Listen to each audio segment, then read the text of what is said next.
The first thing Mara Okonkwo noticed about the alien delegation was that one of them was screaming, and nobody else seemed to hear it. She was standing at the edge of the diplomatic hall on Threshold Station, 3 hours into what should have been a routine handshake meeting between the human envoy and the Ashen Compact, when the man in the center of the alien delegation folded at the knees like his strings had been cut. Nobody around him moved. His own people didn't so much as glance down. They kept talking, kept gesturing with those long four-jointed fingers, kept smiling with mouths that weren't built for smiling, and did it anyway out of some learned courtesy. Mara was head of security for the Human Party, which meant her job was to watch faces, not follow scripts. She had spent 9 years reading rooms for the moment before violence, the half-second where a hand drifts too close to a hidden weapon. She had never been trained to read whatever was happening to this man. But she knew drowning when she saw it, and this man was drowning in air, in full view of a room of people who called him a colleague and were pretending very hard not to notice. 3 hours earlier, she'd watched this same man walk into the hall like he owned the concept of composure. He'd greeted the human ambassador with a formal bow calibrated to the exact degree their briefing packet had specified, then broken form entirely by asking, with real interest, whether ambassador was a title humans inherited or earned. He'd laughed. Actually laughed, a startled bark of a sound, when the ambassador's aide made a joke about the station's terrible coffee. He'd spent 40 minutes discussing trade tariffs with the kind of patient precision that told Mara he'd read every page of every briefing document twice. Nothing about him had suggested a man 3 hours from falling apart on a marble floor. That was the first thing she noticed. The second thing was that when she took a step toward him, the man beside her, an ashen attendant with pale gray-blue skin and eyes like wet stone, grabbed her wrist hard enough to bruise. "Do not," he said. His voice, run through the translator bead in her ear, came out flat and urgent. "You do not understand what you are looking at." "Then explain it to me," Mara said. "Fast." *****. 20 minutes earlier, Threshold Station had been the calmest place in known space. It sat at the exact gravitational midpoint between 3 trade routes, built 40 years ago by a consortium of species who didn't trust each other enough to meet anywhere with a flag on it. Neutral ground, scrupulously maintained. No weapons above sidearm class. No recording devices past the lobby. It was the kind of place where wars ended and treaties began, and where, 6 months ago, the Ashen Compact had sent its first formal request in over a century to speak with representatives of a species they had never met. Humanity. Nobody on Earth had known what to expect. The briefing packet on the Ashen Compact was thin, cobbled together from second-hand accounts by species who'd traded with them at arm's length for decades and never gotten closer than that. What the packet did say was this: the Ashen did not touch. Not each other, not visitors, not animals, not machinery they hadn't personally calibrated. Physical contact between 2 Ashen individuals was, depending on which second-hand source you believed, either a sacred right reserved for exactly 2 moments in a person's life, or a medical emergency, or both. Nobody had explained why. The Ashen weren't in the business of explaining themselves to outsiders, and the handful of xenobiologists who tried to study them from a polite distance had come back with more questions than answers and a strong recommendation that everyone keep their hands to themselves. So when the invitation came, a formal request for a voice to meet with human representatives, voice apparently meaning something like ambassador, Earth's diplomatic corps had drilled its people on exactly one hard rule above all others: do not touch the Ashen. Under any circumstances, for any reason.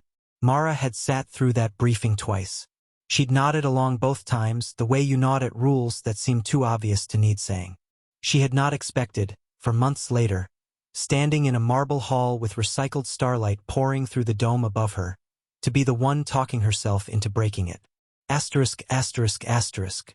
The Ashen voice's name, as best as human mouths could manage it, was Soloventhkar, and he had spent the last 3 hours being extraordinary. He was tall for his species, narrow through the shoulders, with skin the color of an overcast sky and a way of tilting his head that human observers had already started reading, incorrectly, as curiosity. He spoke 7 languages fluently and had picked up passable idiomatic English in the 2 weeks since first contact, which was either a testament to raw intelligence or something stranger that nobody had quite pinned down yet. He'd made 3 separate people in the human delegation laugh, genuinely, at jokes that required understanding both cultures well enough to know where they rubbed against each other. He'd also, Mara noticed, never once been touched. Not a handshake. Not a hand on the shoulder. When the human ambassador extended her palm on the first day out of pure reflex, Soloventhkar had gone rigid. Not offended, she realized later, but afraid, and one of his attendants had stepped smoothly between them with an apology so practiced it had clearly been rehearsed for exactly this moment. "The voice cannot," the attendant had said. "It is not a matter of preference." The ambassador had apologized, and the moment had passed, and everyone had gone back to the business of first contact, and Mara had filed the whole exchange away as a cultural footnote. Interesting. Not her department. Her department was the door, the exits, the sidearms, the 7 places in a room where trouble usually started.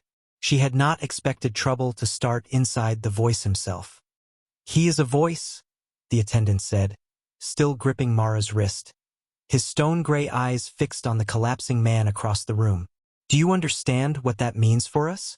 "Ambassador," Mara said. "You told me. I remember." "No. You know the word. You do not know the weight of it." The attendant's translator bead voice cracked, just slightly on the last word, the first real emotion she'd heard from any of them since the delegation arrived.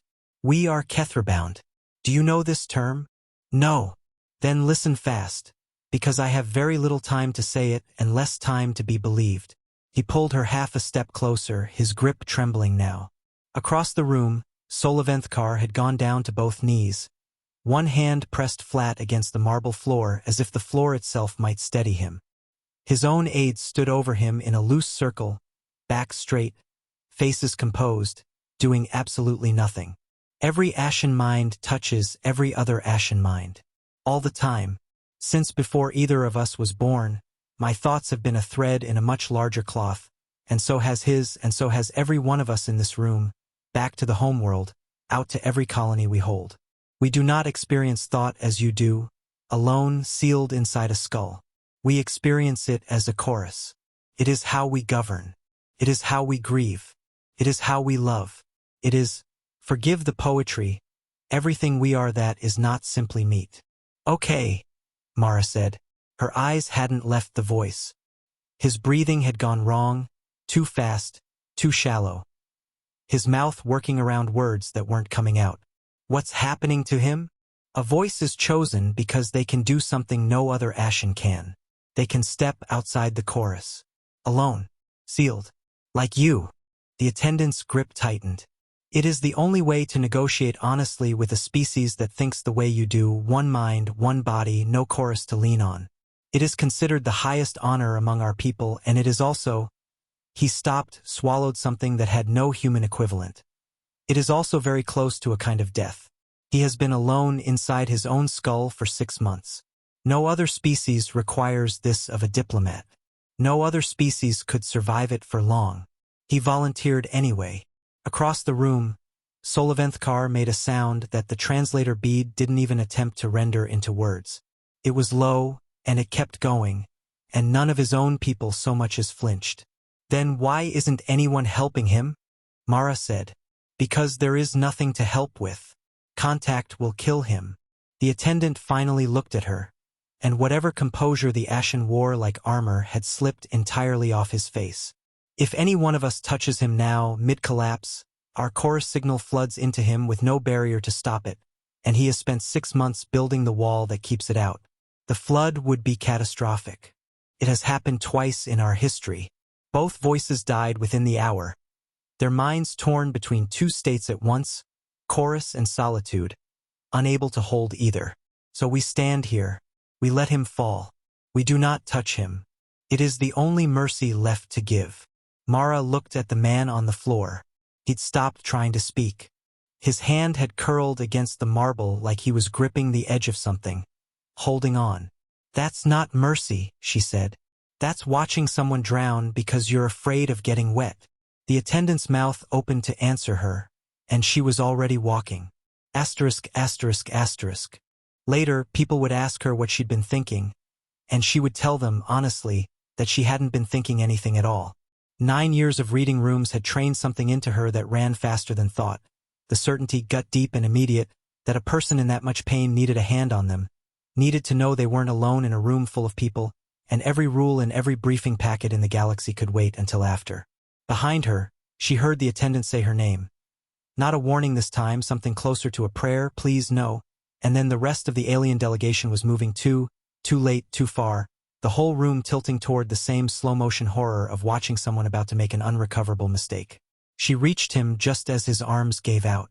She didn't think about the isolation field the attendant had mentioned, hadn't fully registered the word until much later. She didn't think about 6 months of walled solitude or catastrophic floods or 100 years of Ashen protocol built to prevent exactly what she was about to do. She thought, this man is dying in front of me, and I have 2 arms, and I am going to use them. She caught him before his head hit the floor and pulled him against her. One arm braced across his back, the other cradling the base of his skull, the way you'd hold anyone who was breaking, human or not. Behind her, someone screamed a word in a language the bead didn't translate fast enough. She felt, distantly, hands grabbing at her shoulders, trying to pull her off him, and she held on anyway, because letting go now felt like the one unforgivable thing. Soloventhkar's whole body went rigid under her arms. And then, after one endless second in which nothing in the universe moved at all, he went still. Not the rigid stillness of shock. The other kind. The kind that comes after a long time of not breathing right, when the breath finally comes back and it doesn't hurt anymore. Asterisk, asterisk, asterisk. The hall was silent for 4 full seconds, which on a station full of trained diplomats and security officers was an eternity. Then everyone was talking at once, in 4 languages and one translator bead trying gamely to keep up, and somewhere in the chaos the human ambassador was shouting Mara's name and the Ashen attendant was on his knees beside them saying words the bead rendered only as impossible, impossible, this is impossible, and through all of it Soloventhkar didn't move, didn't speak, just breathed, slow and even, his forehead resting against Mara's collarbone like a man finally allowed to put down something enormously heavy. Don't, he said at last, very quietly, when the attendant reached for his shoulder to pull him back. Don't touch me. Not yet. The attendant froze. I'm not. Soloventhkar's voice cracked. And this time it wasn't fear in it. I'm not flooded. I'm not dying. I don't understand what this is, but I am not dying. And I would like 1 more minute of it before anyone explains why it should have killed me. Mara held still and let him have the minute. They gave him a room afterward, small and quiet, away from the hall and the cameras that weren't supposed to be there and definitely were. Mara sat across from him at a plain metal table while 3 separate teams of Ashen physicians ran scans that all came back saying the same thing in slightly different technical language. Nothing was wrong with him. Nothing had flooded. Nothing had torn. You people asked me for one thing at the start of all this, Mara said, once the room had finally cleared enough to talk. Don't touch the Ashen. I want you to know I did understand the instruction. And you disregarded it. I disregarded it, she agreed. Soloventhkar studied her for a long moment with those stone-gray eyes, and for the first time since she'd met him, the tilt of his head really was curiosity, plain and unguarded. May I ask why? Because you looked like a man who was drowning, Mara said. And where I'm from, you don't stand around debating protocol while someone drowns. You just go in. He was quiet for a while after that. Outside the small window, Threshold Station's false starlight shifted through its slow programmed dusk, the closest thing the station had to evening. I have been alone inside my own skull for 6 months, he said finally. Do you understand what that word means to my people? Alone. It is not a place we build for comfort. It is a wound we accept for duty, and we accept it because someone has to, and because the chorus cannot speak to a species that thinks the way you do without breaking itself apart trying. I knew this when I volunteered. I did not know. He stopped, searching for the shape of the thought. I did not know that the wound had a bottom, that there was a place past the pain where the pain simply stopped mattering, because there was finally something in it besides me. What changed? Mara asked. When You touched a voice mid-collapse, he said. By every account we have, by every death we have recorded, that should have flooded me with 6 months of chorus signal. I have spent 6 months learning to wall out, and the flood should have torn me apart between 2 states I cannot hold at once. That is not what happened. He held up one long hand, turned it slowly, like he was checking it was still attached to him. You carry no chorus. Your species has no signal for mine to catch. When you touched me, there was nothing flooding in at all. There was only contact, only warmth, only pressure, only another person, present, without a single thought of theirs pouring into mine uninvited. His mouth did the smile that wasn't built for smiling, and for the first time it looked entirely natural on him. In 6 months of walled solitude, that is the first silence I have ever actually felt. Every other silence I have known was still full of the sound of holding the wall up. Yours had nothing behind it. Just you. Mara didn't have anything to say to that for a while. So I didn't almost kill you, she said eventually. You did the opposite of almost kill me, Soloventhkar said.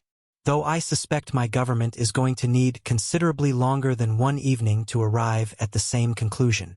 Asterisk, asterisk, asterisk. He was right about that. The formal complaint came through Ashen diplomatic channels within 18 hours, filed by the very attendant who'd grabbed Mara's wrist, though the language of the complaint was strange. Not a demand for punishment exactly, but a demand for explanation, for precedent, for anyone, to tell the Compact's oldest lawkeepers what had just happened on Threshold Station and whether the sky was about to fall in because of it. For 3 days, nobody outside the Ashen delegation was allowed to speak to Soloventhkar at all. Mara spent those 3 days in her quarters, running the moment over and over, trying to decide whether she'd done something extraordinary or something catastrophic, and finding, uncomfortably, that she wasn't sure the two were different from each other. She'd broken the one rule she'd been given. She'd have done it again in the same second, given the same choice. Both of those things were true, and she had made her peace with the second one carrying more weight than the first, whatever it cost her. The human side of the station wasn't much kinder to her. On the second day, she was called before a closed panel of 3 senior diplomats from Earth's own delegation, none of whom had been in the hall when it happened, all of whom had watched the footage so many times they could apparently recite her exact movements back to her, second by second, like an accusation. You were briefed, said the panel chair. A stiff, gray-haired woman named Director Voss who had spent 30 years building the very protocols Mara had ignored. Twice. In writing. You signed an acknowledgement. I did. Do you understand what could have happened if the Ashen physicians had been wrong? If contact really had flooded him the way their history says it should have? I understand it now, Mara said. I didn't stop to calculate it in the hall. There wasn't time to calculate anything. There was a man on the floor and a room full of people standing around him like statues. That's not a defense, Officer Okonkwo. That's a description of exactly the situation the protocol was written to survive. Then maybe the protocol was wrong, Mara said, and watched the words land badly. Watched Voss's jaw tighten, and one of the other 2 panelists lean back in his chair like he wanted physical distance from what she'd just said. I'm not trying to be difficult. I'm telling you what I saw. I saw a man drowning and 100 years of somebody else's rules standing between him and the one thing that might have helped.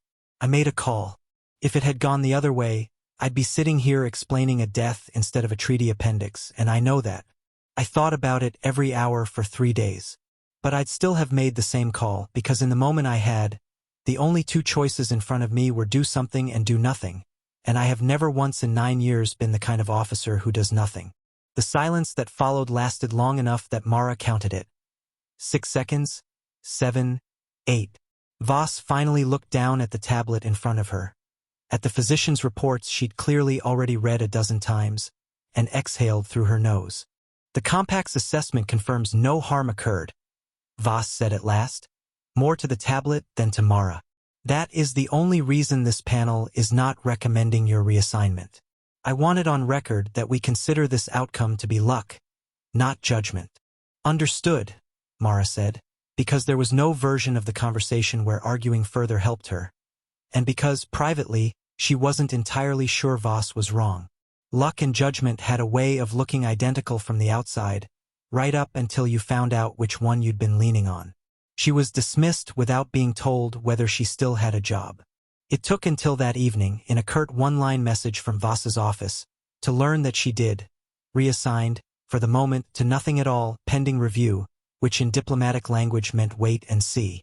She spent the 3rd day waiting. On the 4th day, the door to her quarters chimed, and when she opened it, the attendant who'd once grabbed her wrist was standing there instead. Alone, without an entourage, without the rehearsed apology voice he'd used on the first day.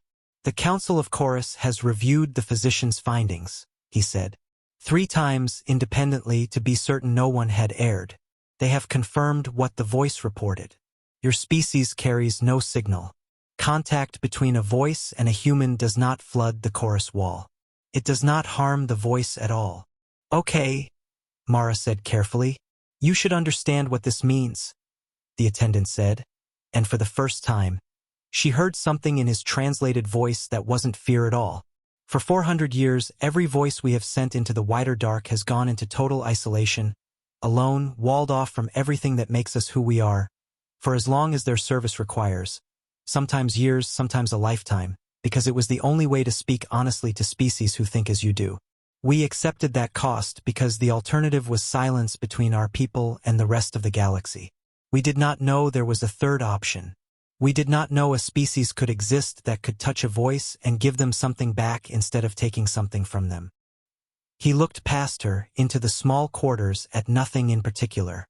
"Soloventhkar has requested," he said, "that you be present at his next council address. He intends to propose that every future voice sent to treat with humanity be permitted contact with their human counterparts during the term of their service. He believes it will change what the role costs us. He believes, given time, it may end the isolation requirement for voices treating with your species entirely." Mara leaned against the doorframe. "And what do you believe?" The attendant was quiet for a moment, choosing his words with the same visible care she'd watched him choose them in the hall 3 days ago, when he'd been begging her not to move. "I believe," he said, "that I grabbed your wrist to stop you from killing him, and I believe that if you had listened to me, he would still be down on that floor alone, and none of us would be any wiser for it." He met her eyes.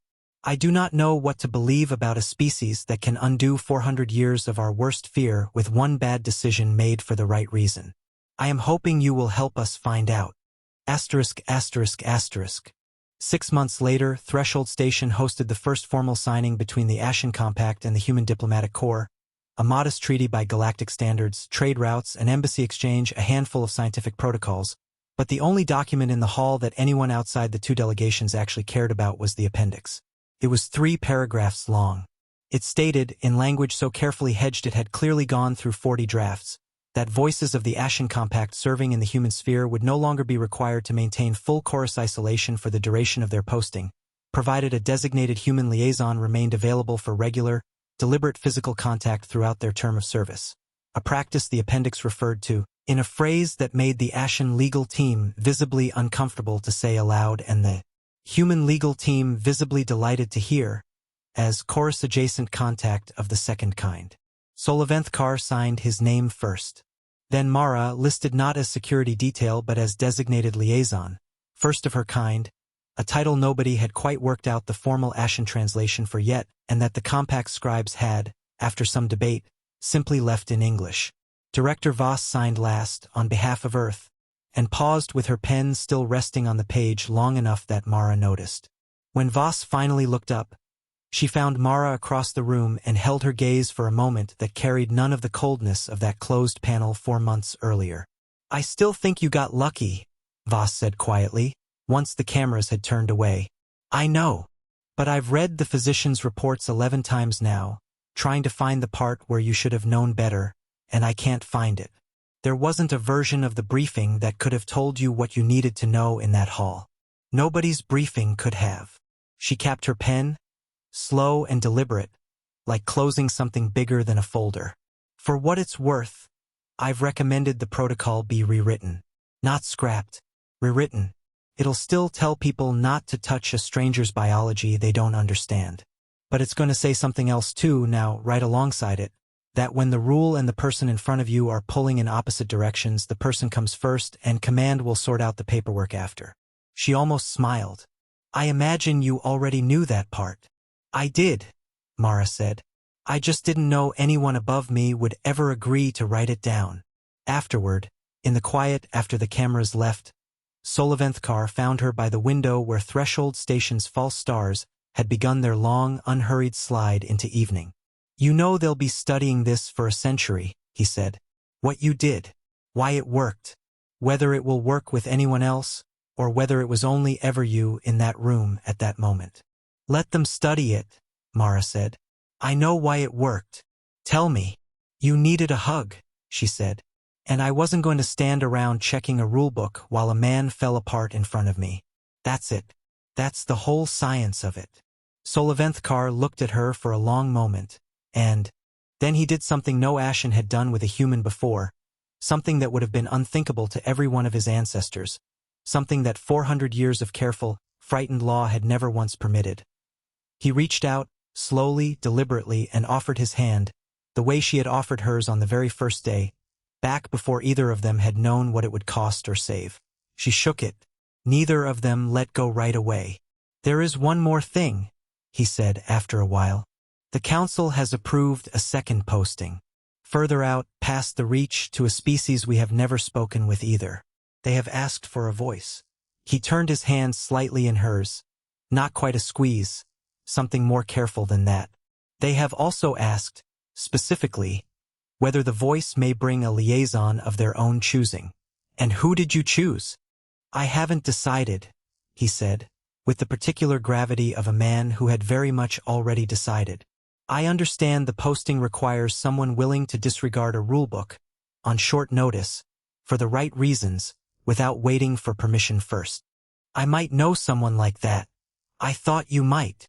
Outside the window, the false stars kept turning, indifferent and steady, the same as they'd turned for 40 years over every treaty this station had ever hosted, except that this time, for the first time in 400 years of Ashen history, a voice stood in the light of them, not walled off and alone, but simply, quietly, human clothes, and not afraid of what that meant anymore. And somewhere past the reach, in a language nobody on the station had heard yet, another voice was about to learn the same thing, that the loneliest job in the galaxy had just found its first exception, and her name was Mara Okonkwo.